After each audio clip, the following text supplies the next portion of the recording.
어디 가나 이론과 실무를 다 겸비를 하는 사람이 가장 이상적이다. 그래서 여러분들이 그런 사람이 되는데 이 기술과 사회가 굉장히 도움이 됩니다. 그래서 제목이 뭐냐면 요 기술이라는 건 공학을 전공했다고 보시면 되고, 사회는 어떻게 보면 인문사회 계열에서 인간 사회에 도움이 되는 어떤 기술을 펼친다, 이런 뜻을 보고, 이걸 이제 다시 정리하면 기술 경영이라고 해요. 그래서 저는 이제 그 기술 경영 분야 전문가인데, 저는 이제 기계공학을 해가지고 석사까지 했고, 그러니까 기계공학을 하고 나 사회 경험을 제가 한 20년 했어요. 하면서 공부를 계속 했었고, 그래서 지금은 이제 경영학으로 해서 석사하고 지금 박사학위에 졸업을 합니다. 그럼 이제 뭐 기술에서 경영까지는 어떤 분야가 제 분야가 되고, 그래서 여러분들 앞에 쓰게 된 이제 이유가 됐는데, 참고로 요 수업은 수업이 보통 이렇게 못 나오는 사람도 좀 있는 것 같아요. 그래서 그런 분들을 위해서 제가 여기 business.or.kr 요 도메인으로 들어가면 제 블로그로 연결이 됩니다. 그럼 블로그에 가면 오늘 강의했던 게 그대로 그냥 옮겨 놓아 있어요. 항상 혹시나 강의 수업을 빠지면 항상 여기 들어가서 보시고, 아니면 중간고사나 기말고사 할 때 복습할 때 이쪽에 들어가시면 되고요. 그리고 책은 없습니다. 교과서는 없고, 그래서 이 강의는 어떻게 보면 굉장히 세상에 없는 강의를 하기 때문에 여러분들이 조금은 새롭다고 느껴질 수가 있고요. 또 재밌게 제가 하도록 하겠습니다. 저를 좀 설명을 드리면, 저는 이제 지금 이제 로봇 회사 지금 대표를 맡고 있고요. 지금 인덕대학교에서 이렇게 강의를 하고 있지만, 이렇게 뭐 다양한 일을 하고 있습니다. 뭐 이제 대기업에 그런 데 특강도 나눠하고 있고요. 그리고 뭐 이렇게 국가 과제 심사도 하고, 그다음 컨설팅 뭐 이런 쪽을 같이 하고 있습니다. 그러다 보니까 이 강의만 제가 메인으로 하진 않아요. 강의만 메인으로 하진 않고, 저는 뭐 어떻게 보면 회사 일하고 컨설팅, 심사 이런 게 더 바쁩니다. 그래서 이제 이 강의도 제가 수요일 하루를 몰아가지고 이제 그 학부 이제 지금 2학년들은 제가 기계 요소 설계를 제가 강의를 하고 있고, 또 여러분들한테는 어떤 경영적인 관점에서 어떻게 보면 기술을 접목한 그런 걸 강의하니까 어떤 굉장히 극과 극을 제가 강의를 하고 있다고 보면 되고요. 대한민국에서 저같이 이렇게 강의를 기계 요소 설계하다가 경영을 강의하다가 이런 사람은 좀 드문 것 같아요. 뭐 그런 면에서는 제가 좀 브랜드 포지셔닝이 되는 것 같고, 예전에 이제 제가 대우전자라는 회사가 한때는 2000년 초 전에 1994년부터 한 여러분 굉장히 어렸을 때지, 그때는 거의 삼성전자하고 이렇게 거의 같았는데, 어떻게 보면 이제 외환위기 이후에 좀 회사가 휘청해가지고 그래서 제가 이제 그 회사가 좀 잘 안 됐습니다. 근데 지금 동부대우전자 있죠. 동부대우전자 거기에 지금 이제 그 회사가 이제 속해 있고, 그 다음에 이제 제가 로봇 회사에 부장으로 해서 그랬었습니다. 그리고 이제 뭐 여러 가지 일을 좀 하고 있고요. 오늘 할 거는 잘 보이십니까? 잘 안 보이죠?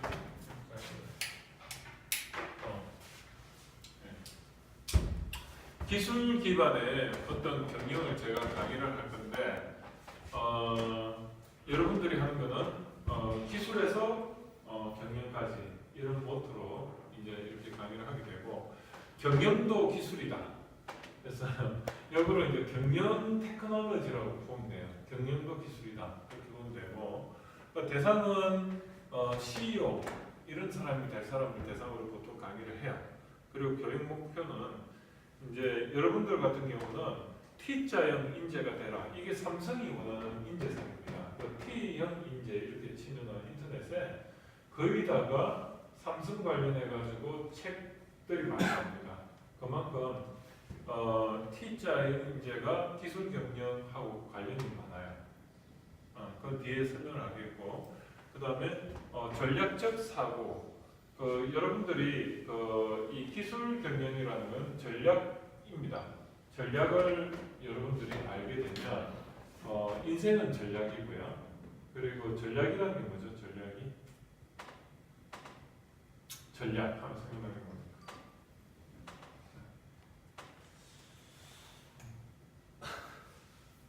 전략적 사고 하면은 예를 들어 전략에 대해서 아시는 분. 전략이라는 것은 전쟁에서 나왔죠. 전설과 전략 할 때. 그리고 이제 삼국지에도 전략 나오는데 선택과 집중이에요. 우리가 보통 인생에 있어 가지고 모든 걸 다 한다면은 우리가 시간이 없을 겁니다. 시간과 돈이 다 모자라고 체력도 안 됩니다. 그래서 전략적으로 뭔가 선택과 집중을 하면 조금 더 효과적으로 일을 할 수가 있고, 그러면서 우리가 조금 풍요롭게 되는 거죠. 그리고 시간적으로도 세이브가 되고, 그런 전략적 사고를 여러분들이 배우게 되면 여러분들이 조금은 더 성공을 할 수 있는 확률이 높습니다. 그러한 전략적 생각을 제가 여러분들한테 한 학기 동안에 좀 주입을 할 겁니다. 그리고 세 번째는 네 번째는 기술을 가지고 우리가 사업을 하잖아요. 그래서 제품 개발하는데 그런 제품 개발 프로세스를 제가 좀 알려드립니다. 그래서 첫 번째는 T자의 인재, 두 번째는 전략적 사고, 세 번째는 기술 사업화 성공, 성공적인 기술 사업화. 이 세 가지 관점에서 여러분들이 조금 생각해 보시면 좋을 것 같고요. 그래서 이 교육의 특징은 이론과 실무를 제가 다 설명을 합니다. 그거는 실무 같은 경우는 책 보고 하는 게 아니고 제 이야기를 할 겁니다. 커리큘럼은 체계적인 이제 어떤 교육 과정으로서 하는데 힌트 하나 드리면, 제가 3월 29일, 20일 날 포스코 경영연구원이라고 있어요. 혹시 들어봤어요? 포스코 하면 우리나라에서 제일 큰 기업 중에 하나죠. 거기에 신입사원이 한 70명이 신입사원 중에 최고로 학벌이 좋은, 학력이 좋은 석박사 대상으로 해서 제가 강의를 해요. 그 강의 내용이 여러분한테 강의하는 거나 좀 비슷합니다. 그러니까 이 강의가 포스코의 신입사원 5주 동안 강의하는데 공통 강의로서 해가지고 누구나 들어야 되는 강의로 해가지고 전 계열사에 있는 사람들이 거기 모아가지고 강의를 일주일간 하는데, 5주 중에 일주일을 하는데 그 공통으로 전사 계열사의 엔지니어나 아니면 어떤 기술 경영 쪽에 관련된 사람을 모아가는데 전부 박사들, 석사 박사 신입, 그러니까 한 30대 초반 그 정도 되는 사람들. 그래서 그때 강의하는 자료를 여러분들한테 강의를 한다고 보시면 돼요. 이거는 저는 시간당 40만 원 정도 받고 해요. 30-40만 원 받고 하니까 굉장히 비싼 강의예요. 그런 거 제가 하거든요. 그래서 여기서도 MOT가 뭐냐면 아까 매니지먼트하고 테크놀로지, 그죠? 그렇고 거기에 대해서 개요를 설명할 거고, 그다음 T자의 인재 조금 전에 말했고, 그다음 전략, 기본 경영력 역량은 전략입니다. 우리 머릿속에 전략적 사고 프레임이 딱 들어가 있으면 나도 모르게 그렇게 판단을 합니다. 예를 들어 가지고 거기에 해야 되냐 말아야 되냐, 그게 머릿속에 프레임이 딱 들어가 있으면 보는 게 전략적으로 본다는 거죠. 그런 이야기하는 거고, 그 다음에 이제 여러분들한테 실제적으로 마케팅이라든지 아니면 기술 사업화 이런 게 전략적으로 어떻게 접근이 되는지 그걸 제가 설명을 할 겁니다.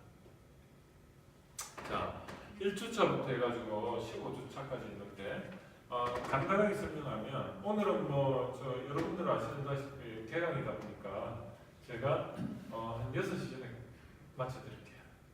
제 편이 갑자기 급반색 그러는데 제가 이야기를 할게요. 1주차는 MOT 오늘 이제 설명을 하는 거고, 2주차가 T자형 인재, 세 번째가 전략이 뭔가. 그러면 4주차부터는 어떻게 되느냐? 벌써 이제 기술 사업화라고 했는데 이 전략이 어떻게 기술 사업화에 녹아 들어가는가를 여러분들한테 이제 이야기를 할 겁니다.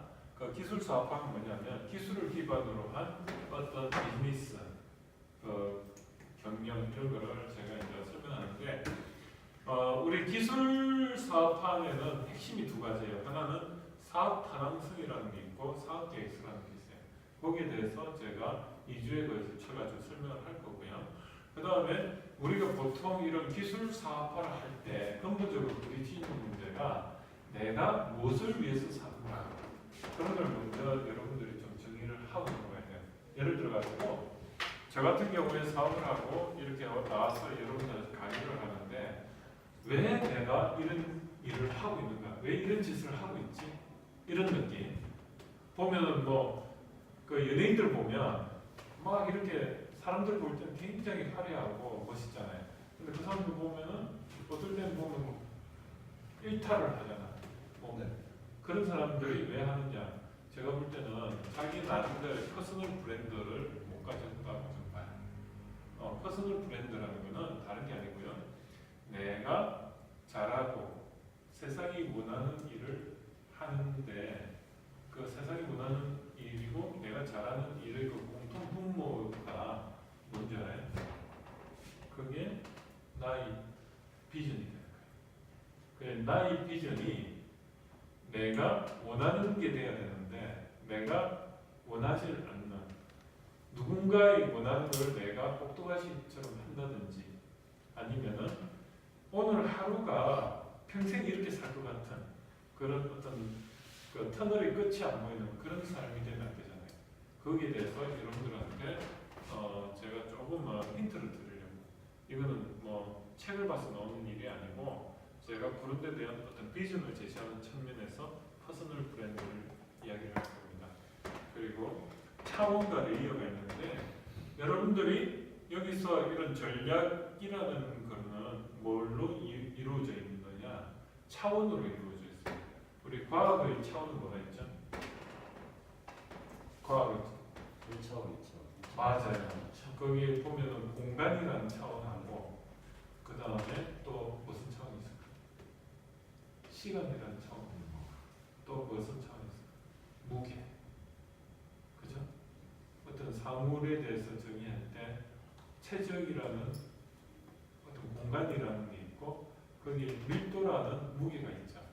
그리고 또 뭐가 있죠? 시간. 언제 그게 만들어져요?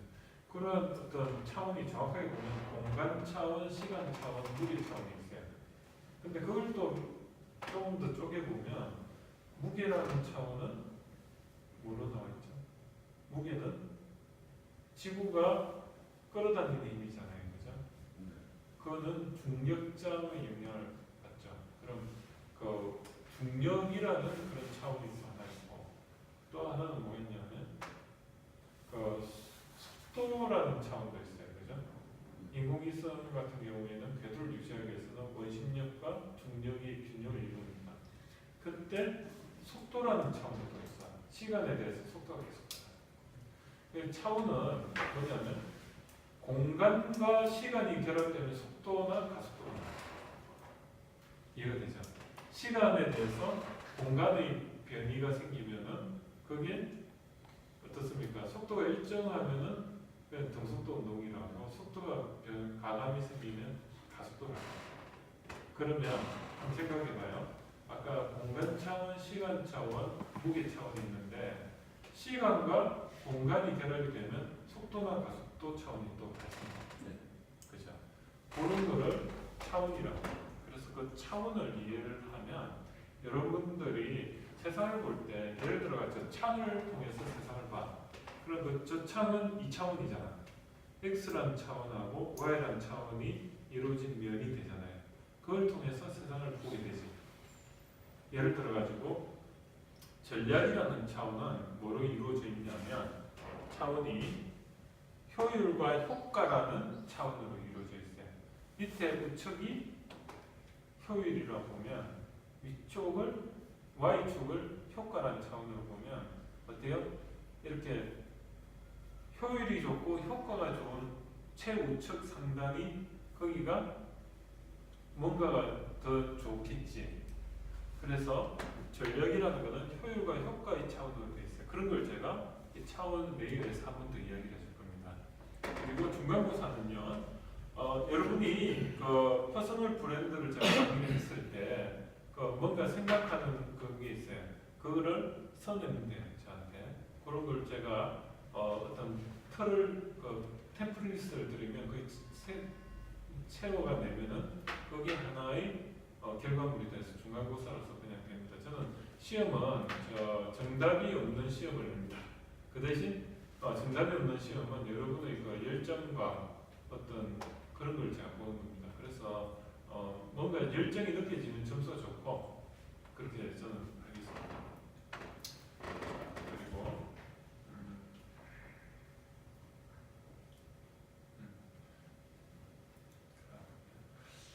이제 9주차에 가면 뭘 할 거냐면 이제 사업 아까 기술 사업화라는 거를 이제 전략을 대입을 해가지고 사업 계획서하고 사업 타당성하고 사업 계획서가 나왔는데 이제 다음에를 보면은 뭐가 또 들어가냐면 이제 사업 아이템이 필요해요.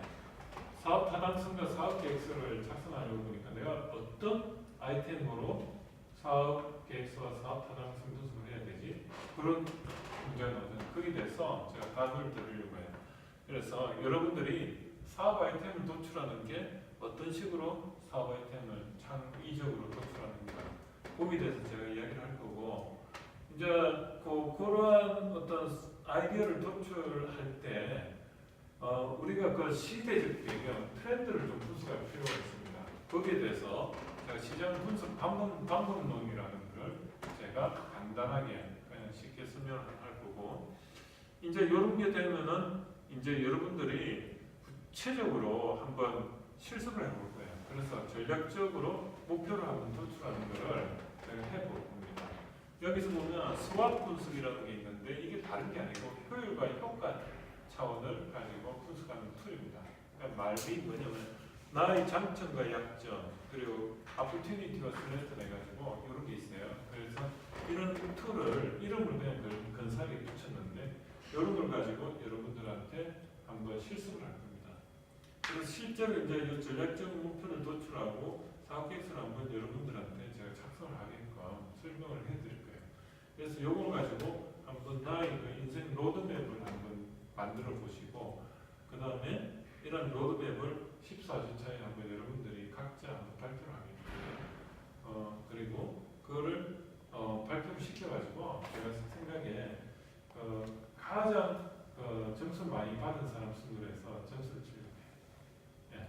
저희가 평가를 해서 점수를 자기가 자기를 평가하는 게 아니고 A4 용지 같은 거 여기 쭉 붙여놓고요. 제가 그 스티커를 드리면 스티커 붙이는 그런 식으로 한다든지 자기 외에 다른 사람 붙이게끔 그래서 뭐 그런 식으로 한번 해서 평가를 한번 시켜보려고 지금은 그렇게 생각해요. 그리고 인생 로드맵을 제가 결과물에서 그냥 제출하면 그냥 한 학기 마치는 걸로 그렇게 한번 해볼게요. 그래서 뭐 MOT 개요 같은 경우에 이런 게 있어요. 그래서 제가 앞으로 할 거에 대해서 오늘 설명하는 건 아니고 MOT 개요는 T자형 인간이다. 이게 뭐냐면 매니지먼트와 테크놀로지 이렇게 되어 있고 T자형 인재사업은 넓게 파고 깊게 팔아. 그래야만이 된다. 왜냐하면 깊게 팔려면 넓게 파야지 깊게 팔 수 있어요. 아니면은 무너져 버리지. 그런 걸 이야기를 하는 거고 전략 프레임은 아까 요 하우와 화이로 항상 구성이 됐다는 것을 제가 이야기를 하고 싶어요. 이걸 나중에 이야기를 할 거고 그리고 이제 사업 타당성 분석은 뭐 이런 식으로 구성이 돼 있고 사업 계획서 원리는 시장의 그 트렌드를 분석을 하고 그래서 기술을 동원해서 그런 시장의 니즈를 대응을 해주고 그리고 그 중간에 사람과 자금이 투자가 되는 그래서 비즈니스 모델 BN이라고 하는데 그걸 이제 구성하는 거하고 그래서 여러분이 이제 나의 미션은 뭔가 그리고 나의 경력은 어떤 내가 할 수 있는 건 뭔가 그랬을 때 나의 꿈이 도출이 됩니다.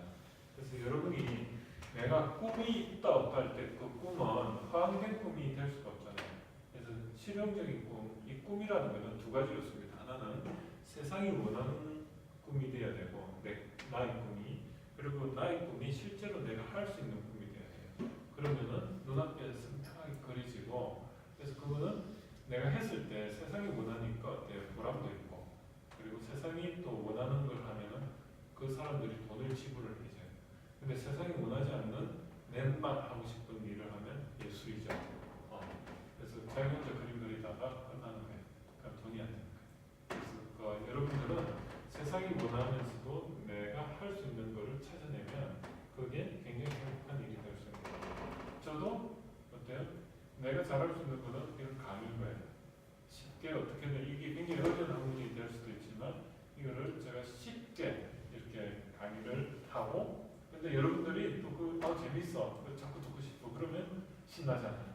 근데 내가 잘할 수 있고 여러분이 원하는데 학교에서 돈을 줘. 그 통장에 돈이 꽂혀. 그리고 생활이 돼. 그럼 행복한 거잖아, 그지? 그 통장에 돈이 꽂히는 걸 목적으로 해서 내가 만약에 억지로 하기 싫은데 내가 이렇게 하면은 행복하지 않죠. 네. 그런 거예요. 자, 제가 오늘 강의한 거는 요 비즈맨 좀 들어가면 되고, 이 안에 들어가면 요 페이스북과 다 연결되어 있습니다. 그래서 여러분들한테 오늘 뭐 강의는 6시에 이걸로 마치는 걸로 하고 출석 한번 부르고 끝내는 걸로 그렇게 할게요. 예, 질문 안 받을게요. 네, 안 받는 게 있습니다. 아, 받을게요. 아, 네. 예. 저희 지금 출석 못하는 사람들 많잖아요. 예. 회사 때문에. 음. 그러면 그런 사람들은 그 복습 여기서 하고 시험 때만 여기 와서 보는 건가요? 아, 그래요. 그 지금 학교에서 이제 뭐 그런 이야기 해가지고 요 시간에 제가 요 영상은 그대로 이제 올려놓으니까 그걸 그대로 보세요. 보고요. 그 영상 보고 나서 그 밑에 답글을 적어 올리세요. 네. 그 블로그에다가 보면 그 들어오신 거 보면 그 로그인에 들어오면 그 자기 이름이 아니고 뭡니까 저 무슨 뭐 아롱이 뭐 다롱이 이러니까 내가 그 사람 누군지 모르잖아요. 그러니까 교수님 저 누굽니다. 오늘 출석했습니다. 잘 뭐 거기에 대해서 교수님 누굽니다 하고요. 그걸 봤는지 안 봤는지는 본인 뭐 영장이니까 할 수 없는 거고, 거기에 대해서 소감 한마디만 이렇게 올려놓으면 제가 그날 올려놓은 걸 보고 제가 출석으로 인정할게요. 그래서 여러분들이 직접 오셔가지고 하는 것도 중요하지만 한번 보시는 것도 중요하지 않나. 그렇다고 오지 말라는 건 아니에요. 근데 이거예요. 제가 이렇게 원칙을 좀 정하려고 하는데, 그러면 그분들하고 여기 나온 사람하고 여기 어드밴티지가 있어야 되잖아요. 분명히 어드밴티지는 제가 태도로서 제가 점수를 줍니다. 어떤 태도냐? 실제적으로 여러분들이 중간고사, 기말고사를 냈을 때 변별력이 많이 없다고 봅니다. 그러면 두 가지인데, 제가 출석을 다른 때 그 1, 2학년들 수업을 할 때는 제가 출석이 굉장히 중요했는데, 여기는 어차피 보면은 3학년은 보면 취업도 하고 이것도 하니까 제가 그건 특수한 상이라고 인정을 해주고, 그럼 제가 볼 때는 여기 나오시는 분은